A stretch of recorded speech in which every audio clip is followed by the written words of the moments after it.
Hey friends, it's Carly. Welcome back to my kitchen. So today I am going to be sharing a fabulous recipe with you. It's one of my family's absolute favorites.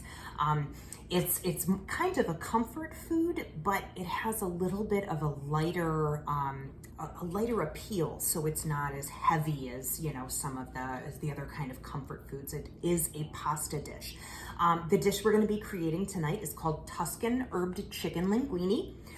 With a creamy tomato and lemon sauce. So that lemon, the acidity, the lightness, really brings that flavor together, really brightens up the dish. The first thing you're gonna wanna do is collect all of the ingredients that you're going to need for this particular recipe. This recipe is a chicken dish. I recommend using chicken thighs are my favorite. They are actually very juicy. If you can get the boneless, skinless variety, there is a little bit less fat in that. And then of course you don't have to debone and all of that stuff. If you're a chicken breast fan, this absolutely works with chicken breasts as well. So you're going to want to get chicken thighs or chicken breasts.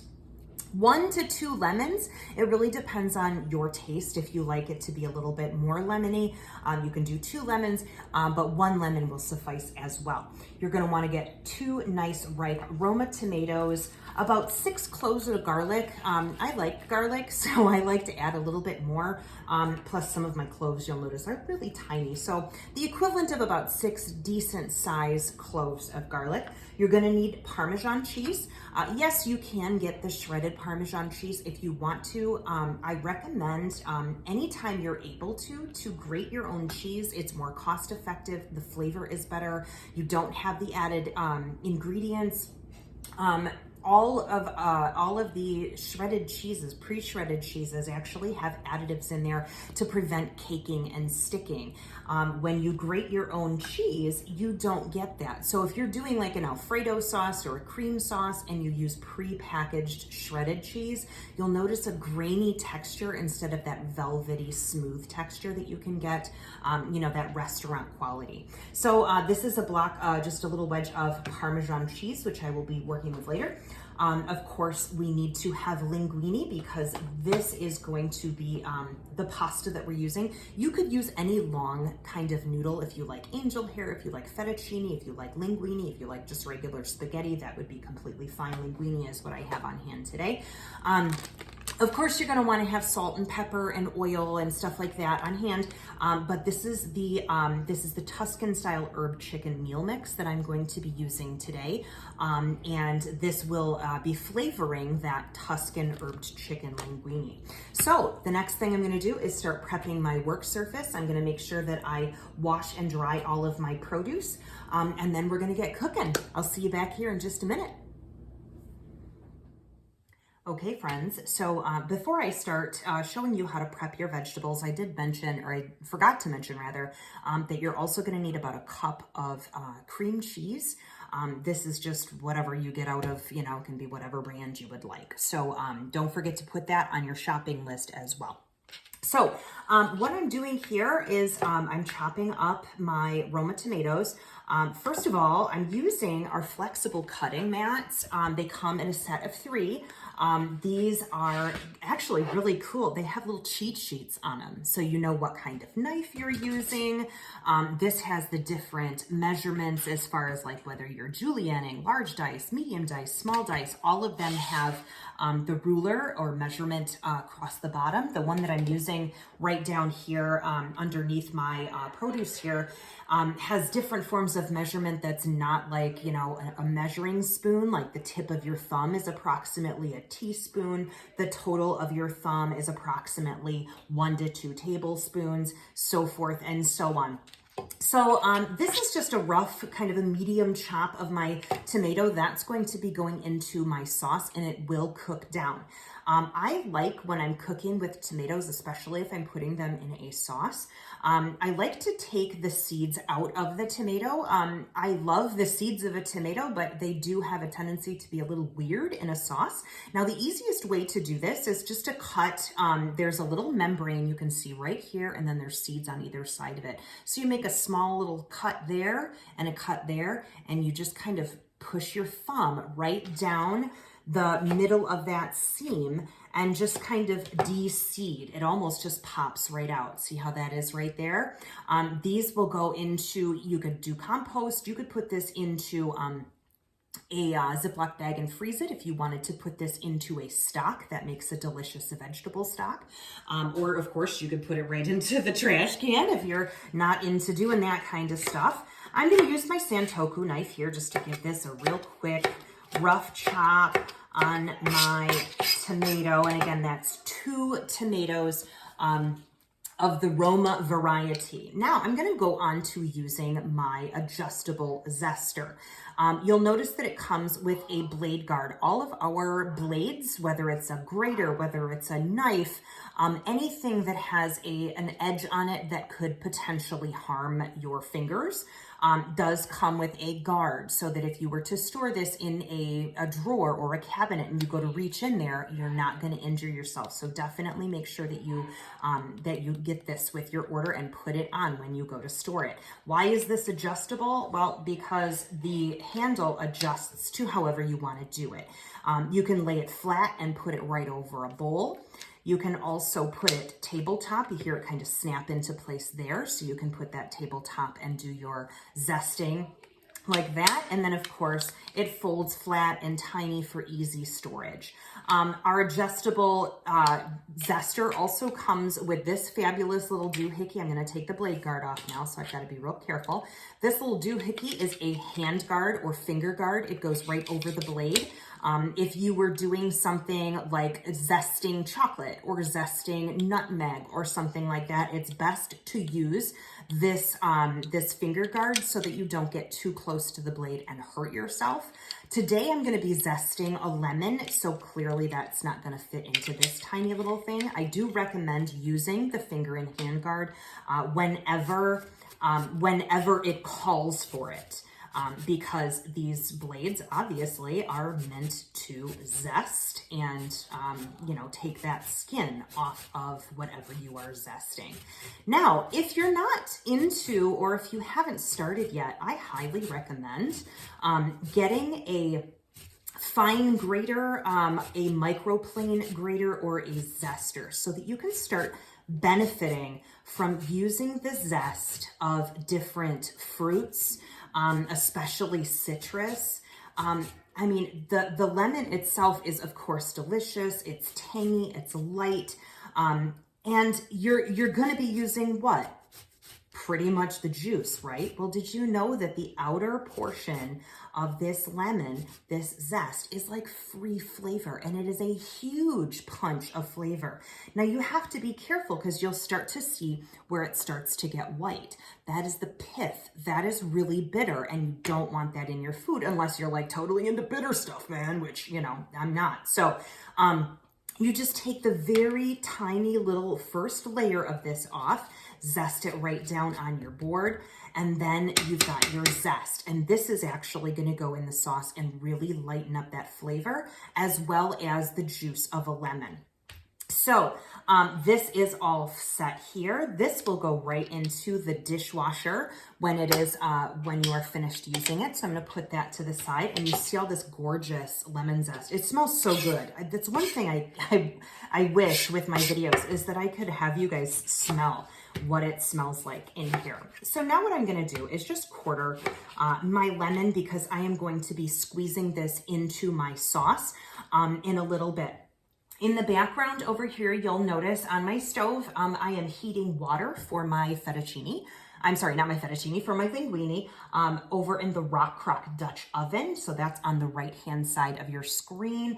And then on the left-hand side, I have my 12-inch nonstick skillet preheating so that I can start cooking all of my wonderful foods as soon as we get to that part. So I am finished with prepping all of my produce for this, with the exception of the garlic. The garlic I'm actually going to press right into the sauce, so I don't need to prepare that anymore. I don't have to peel it or anything like that. So I am going to take this and I am going to remove it. And then I will be back to start prepping the next steps. All right, so the next thing I'm going to prep is my Parmesan cheese, and I need to shred that. I'm gonna go for about a 1/4 cup, maybe a 1/2 cup of our shredded Parmesan. You'll notice, by the way, that I switched out my flexible cutting mat. Part of the reason that they come in a set of 3 is, first of all, so you don't have to, you know, put everything in different bowls and all of that, but also because you won't get cross-contamination of your food. So I put all of my produce on one mat. I'm going to put my cheese on this mat, and then when I get to prepping my chicken, I will put that onto a different mat. So the next product I want to share with you, this is our adjustable double grater. This came out just in the fall of 2021, so it's relatively new. You'll notice, of course, as I mentioned before, both sides of this grater have hand guards, or guards so that you can't hurt yourself when it's not in use. One side of this is a fine grater, the other side is a coarse grater. You'll notice that they kind of almost look like a little seesaw. You can pull these apart just by kind of pushing across the top. She said, there it goes. And you can use these individually. You can hang it, you know, put it right over a bowl if you would like to do that. But that's why they are, they can be separated. And then all you need to do is there's like a little thing that you can line up here, and you just press them back together just like that. And there's a little thing on this side. I can't really show you on the camera, but this also comes with a hand guard. So this fits right up over. You put whatever food you have into it, and then you use that. And I'll demonstrate that in a second. This also comes with a food catcher. So this is lovely when you're doing cheese. It's hard to see, but this is a 2-cup container. So if I'm going for about a 1/2 cup of shredded Parmesan cheese, I will just have to look for the 1/2 cup marking, and then I will know that I have enough cheese. So since it's Parmesan cheese, it is kind of a harder cheese. I'm gonna slip the guard off of the fine grater portion, and then this just fits just like this. It doesn't push down, but it's kind of nice and snug. If you wanted to put the food or the hand protection on, you would just slide it up. I'm actually, since I have such a huge wedge of cheese, my hand is not going to come anywhere close to it. If I was doing something smaller, or if I was down to like the nub of the cheese, I would absolutely recommend using that hand protection. It is there for your protection. So the way that this works is basically like with any shredder, you just, I'm going to start with this end because it's a little bit more able to be controlled. You just start to do the shredding. And as I mentioned before, I love to grate my own cheese. It is more cost effective. I know, especially for harder cheeses or like more specialty cheeses, like Parmesan cheese or something, you know, anything that's not like the, you know, mozzarella block or the things that you find over in the craft singles section. Yes, I understand that this can actually be, it can appear to be, more expensive, but in the long run, it's really not, because this is, actually I went a little bit above, but you can never have too much chocolate cheese or bacon in a recipe as far as I'm concerned. So I went to maybe about, it's in between a 1/2 and a 1/4 cup. So that's just about fine. And again, I'm kind of eyeballing this anyway. But even though it appears like in the, you know, in the interim that you're getting a better deal by getting the pre-shredded cheese, you also are not getting all of those added ingredients, so this is going to melt super nice. And this is probably like 1/2 a bag of cheese right here, and look at how much cheese we only used off of this block. So this block, and this keeps forever, y'all. Just, you know, wrap it up in some plastic wrap, nice and, you know, nice and tight, and put it in your refrigerator. And you've got it to use for like ever and ever and ever, right? Like it just keeps going. So this again, the adjustable double grater, this will go right into your dishwasher. Again, if you are going to be storing this in a cabinet or a cupboard, please put the hand protection on so that you don't reach in there and, you know, hurt yourself. God knows we don't need any of that kind of stuff. So now my produce is prepped, my cheese is prepped. It's time to go on to the chicken. Okay, we are back and I am prepping my chicken thighs. Now, if you are not familiar with working with chicken thighs, every once in a while you get some kind of extra fat. I usually take that off. It does, add a little bit of fat, and fat pretty much equals flavor. But this is kind of a fattier part of the chicken anyway, so I usually just take that off, and then on the other side as well, anything like that. And I'm just giving this like kind of a rough chop. It does not need to be even. It doesn't need to be real pretty. The Santoku knife does such a great job with this. It's super quick. The knife is so nice and sharp. And by the way, if you don't have sharp knives in your kitchen, you really need to get some sharp knives. I know some people are like, I'm too afraid to use sharp knives. Well, here's the thing, y'all. Like, it's not the sharp knives that are going to hurt you, honestly. It's the dull knives that hurt you because they slip off of your food. They don't grip onto the food. They slip off, and that's where you have a mishap and an accident, is where your food slips or your knife slips off your food and cuts your finger. So make sure that you know, and make sure that you have a good knife in your kitchen. Did I get that one? I did. All right, I'm gonna use my bench scraper. This is all gonna go into my plastic mixing bowl. This is one of our newer bowls, actually, so I should probably talk about it. This is a plastic mixing bowl. Isn't it pretty? And the bench scraper actually matches it. It's all matchy-matchy. We're like totally that guy right now. So I am finished with this particular mat. So instead of, contaminating my entire life, I'm gonna take this and put it right into the dish or into the sink. And that way I do not have to worry about cross-contamination of my food. So I'm going to add half of my Tuscan style herb chicken mix right to this. Essentially what I'm doing right now is kind of doing a quick marinade of my chicken here. I am going to season with salt and pepper, and then I am going to add some extra virgin olive oil to that. And then the last thing I'm going to add are my garlic cloves. I've already got a couple in there. Now you'll notice that I'm going to pull these out real quick. These 2 garlic cloves are not absolutely huge. You can do more than 1 garlic clove at a time if they fit into the well. So you don't have to take the skins off of the garlic. You put it in there, and all you do is press it out just like that. You'll see it kind of squeeze right into the bowl. Then you get this fabulous little tool to scrape the garlic right off of the edge of this. And then when you pull it out, you can use this to scrape it out. And there is the garlic skins. Now, if the garlic skins get stuck in there, you'll see this little brush side. It fits perfectly right into the other side and pushes that skin. So you can put this right into the trash can. So you do not have to touch the garlic, which is lovely because garlic is kind of stinky, it's kind of sticky, and all of that. So I'm going to give this a really quick mix. I'm looking over and I can see some steam starting to come off of my rock crock Dutch oven, which means my linguine is going to be ready to go in. So I'm going to now head over to the stove and start cooking this up.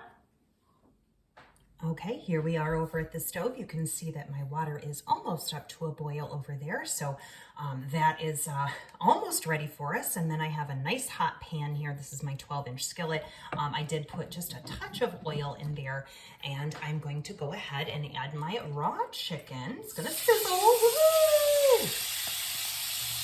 And I'm gonna scrape the bowl because I do have some of that Tuscan seasoning in there, and I don't want any of that to go to waste. So I cut my chicken into little chunks, as you saw, just bite-sized chunks. And all I'm gonna do here is just cook it until it's done. It'll take maybe 4 to 6 minutes. And then once it is finished, you're gonna either need to clean your mixing spoon because you don't want to cross-contaminate your food.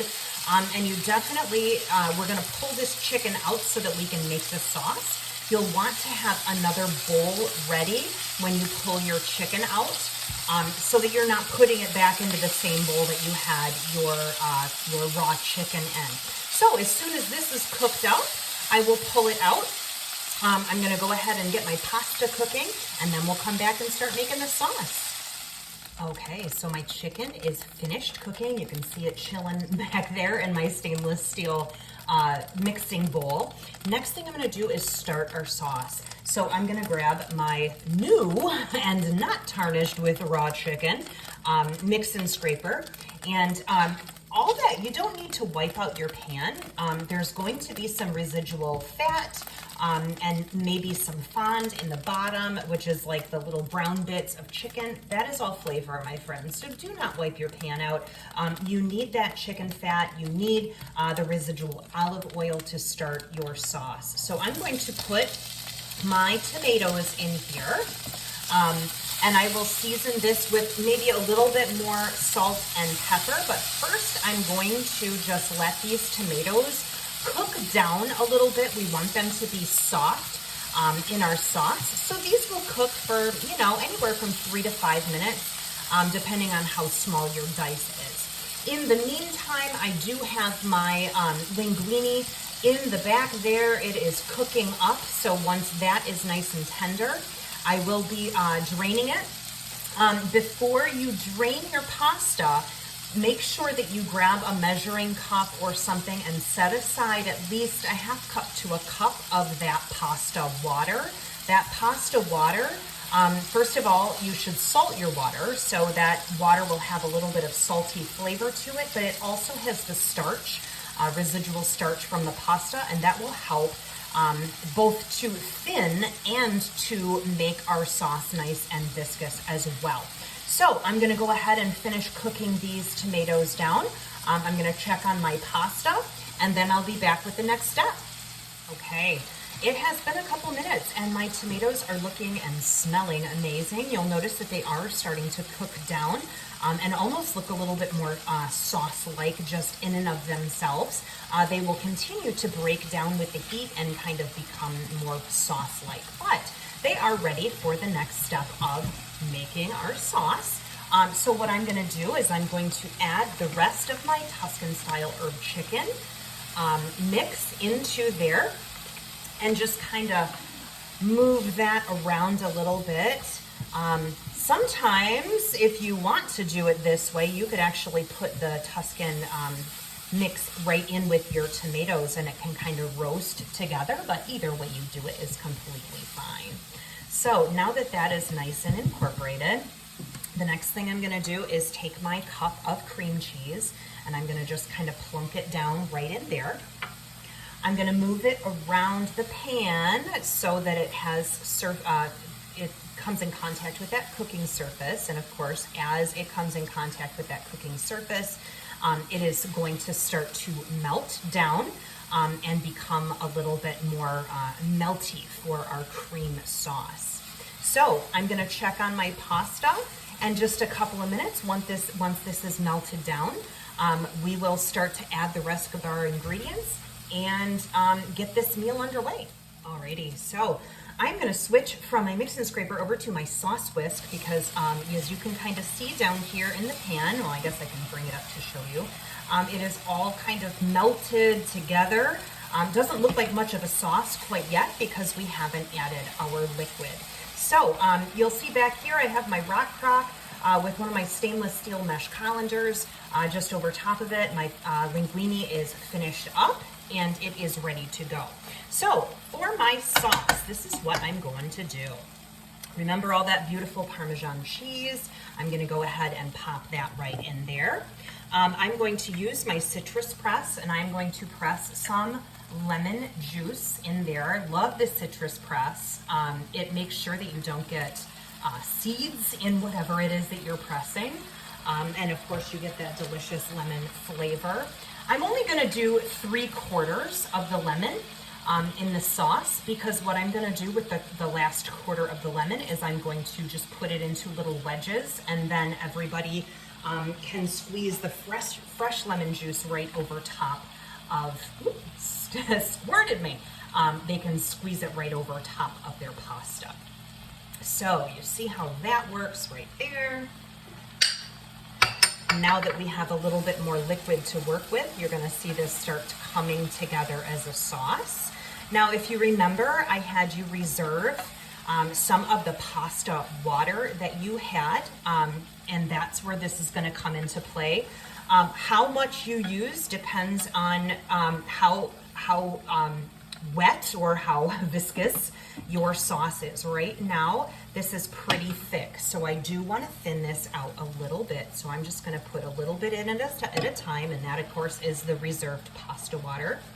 I want this to be a consistency that it will be able to coat the pasta, because I'm going to put this all together. I'm not going to scoop this on top of the pasta. This is actually going to be mixed with the pasta. So you want it thin enough that it will coat the pasta and the chicken, but not so thin that it's, you know, going to run right through and nothing will stick to it.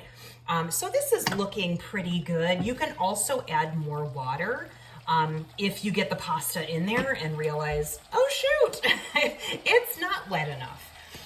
The other thing I am going to add now is our delicious lemon peel here that we used the zester to acquire. So I'm going to put that right in there, and that of course is going to liven that lemony flavor right up in there. Next thing I'm going to do is we're just basically putting it all together. We're marrying all of these flavors. So this is the chicken, and you're going to want to just kind of coat that and make sure that everything is still looking good. If you need to add any more water at this point, of course you can do that. I might actually add just a touch more water, like that. And then the last thing, of course, I'm going to do is to add my noodles. And those are right here, just chilling out, ready. So I'm going to put these right in here from my stainless mesh colander. The stainless mesh colander, this is actually the medium size. They do come in a set of 3. So you get a small, a medium, and a large, and they all nest together. I love those colanders. First of all, you'll notice with the mesh, it's not very thick. Sometimes you'll get a colander, and if you're doing, say, angel hair pasta or something, that stuff will slide literally right through the colander, and it's no fun because then you lose all the pasta that you're trying to cook. And these also nest together for easy storage. So it's really, really nice. Doesn't take up tons of space. So this is just going to kind of melt together. I'm going to turn the heat down to low. I'm going to let this just kind of simmer and cook down a little bit. I may need to add a little bit more water here and there, just, you know, in case it gets a little too thick for our liking. And the next step, of course, is to serve it, which is the best part ever. So stay tuned for the finished product. Here it is, friends. This is the finished product. I did sprinkle, or I should say grate, a little bit of that fresh Parmesan cheese right over top, and I have a little lemon wedge on the side, so you can squeeze that over top. This looks and smells absolutely amazing. I cannot wait to dig in. I hope you had fun. I hope you got a new recipe, and I hope you enjoy this if you try it. Thank you so much for watching. We'll see you next time. Bye.